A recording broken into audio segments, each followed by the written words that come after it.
Since the creation of the United Nations after World War II, it has since served as a global forum for countries to discuss relevant topics related to the way they interact with each other, in different fields such as economic, social, or political, in order to build bridges between them that help maintain communication and establish a multilateral form of solving problems, believing in the right of self-determination, respect to sovereignty, and equality amongst all.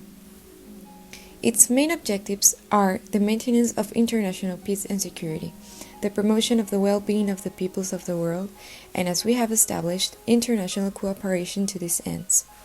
However, it is especially in these spaces where world leaders can also come to express their strong opinions and beliefs in regards to different topics, especially those related to controversies in the international community. In this video, we will be reviewing 3 of these instances where the words of certain world leaders through their speeches shook the walls of the United Nations and caused great impact within its members.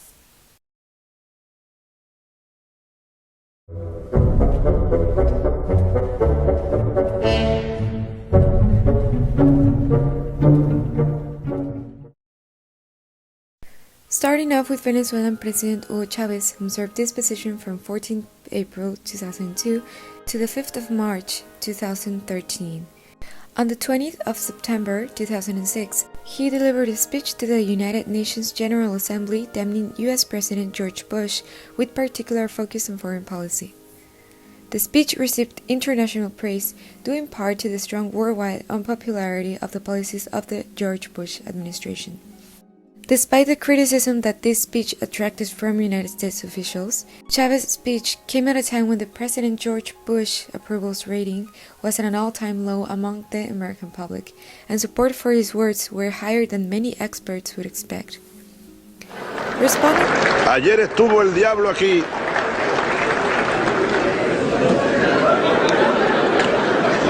En este mismo lugar huele a azufre todavía. Esta mesa donde me ha tocado hablar. Ayer, señoras, señores, desde esta misma tribuna, el señor presidente de los Estados Unidos, a quien yo llamo el diablo, vino aquí hablando como dueño del mundo, como dueño del mundo.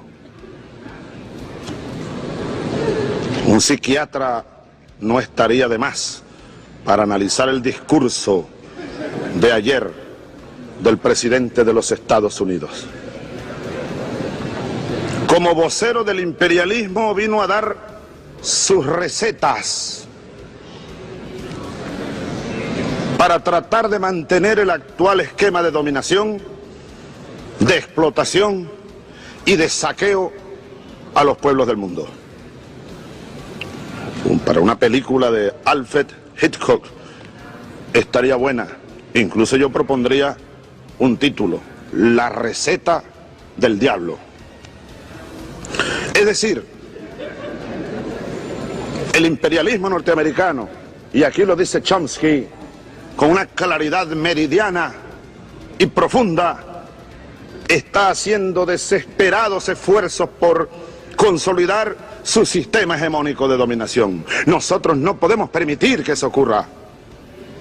No podemos permitir que se instale la dictadura mundial, que se consolide, pues, que se consolide la dictadura mundial. Responding to American political criticisms in the 10th of October 2006 issue of Time magazine, Chavez said that he was not attacking Bush, but counterattacking. Chavez said that Bush had said much worse things about him, and that Bush has been attacking the world, and not just with words, with bombs. He argued that he was reacting to what he perceived to be the threat of a U.S. empire that uses the United Nations to justify its aggressions against half the world, and that he wanted to wake up United States and global public opinion.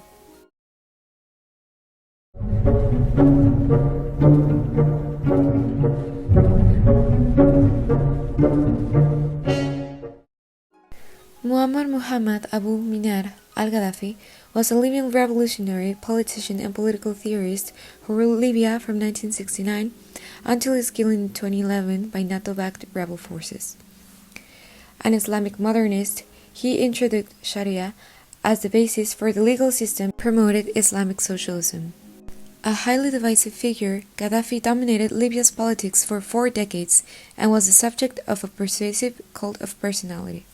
He was decorated with various awards and praised for his anti-imperialist stance, support for Arab and then African unity, as well as for significant development to the country following the discovery of oil reserves. Conversely, many Libyans strongly opposed Gaddafi's social and economic reforms. He was accused of various human rights violations.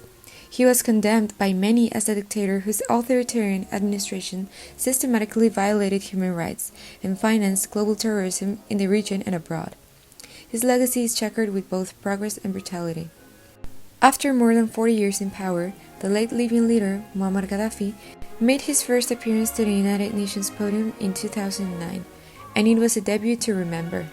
Gaddafi delivered a scathing speech against world powers that lasted nearly 100 minutes. He broke protocol by stretching his 50-minute speech to 90 minutes. The eccentric authoritarian leader decried the veto powers of the 5 permanent members of the United Nations Security Council. It took him 17 minutes to get his main point, calling for an African seat on the Security Council. Waving a copy of the United Nations Charter, he denounced the permanent setup of the Security Council, which he says encourages the treatment of other countries as second-class citizens. He stated, "Permanent is something for God only. We are not fools to give the power of veto to great powers so they can use us and treat us as second-class citizens. Veto power should be annulled," he added before tossing the UN Charter over his shoulder. Gaddafi wanted the assassinations of John F. Kennedy and Martin Luther King to be thoroughly investigated and proposed that Israel and Palestine be transformed into a single state called Israeltine. He supported the Taliban to establish an Islamic State and called for the trial of those who caused mass murder in Iraq. He questioned the origin of swine flu and demanded $7.7 trillion as reparation for colonialism in Africa. That armed force shall not be used save in the common interests. That is the preamble that we agreed to and signed, and we joined the United Nations because we wanted the Charter to reflect that.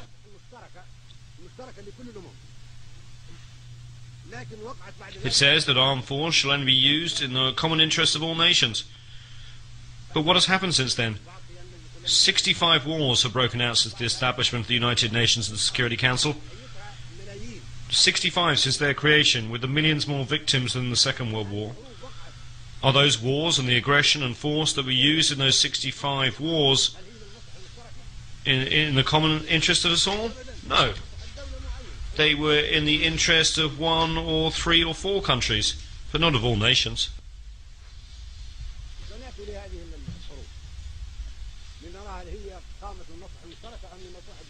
We will talk about whether those wars were in the interests of one country or of all nations. That flagrantly contradicts the Charter of the United Nations. Also states that if armed force is used, it must be a United Nations force.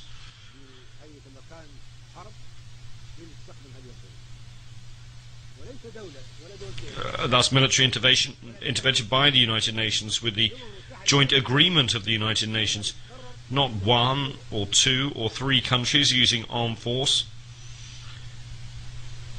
The entire United Nations will decide to go to war to maintain international peace and security.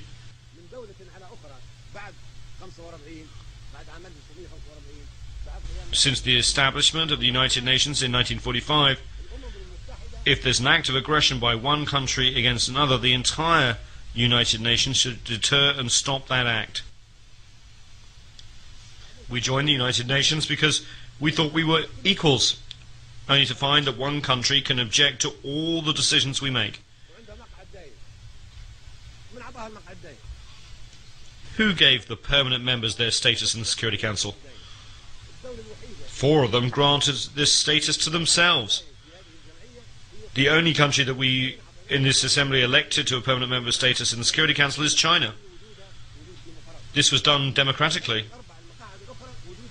but the other seats were imposed upon us in an undemocratically through a dictatorial procedure carried out against our will, and we should not accept it.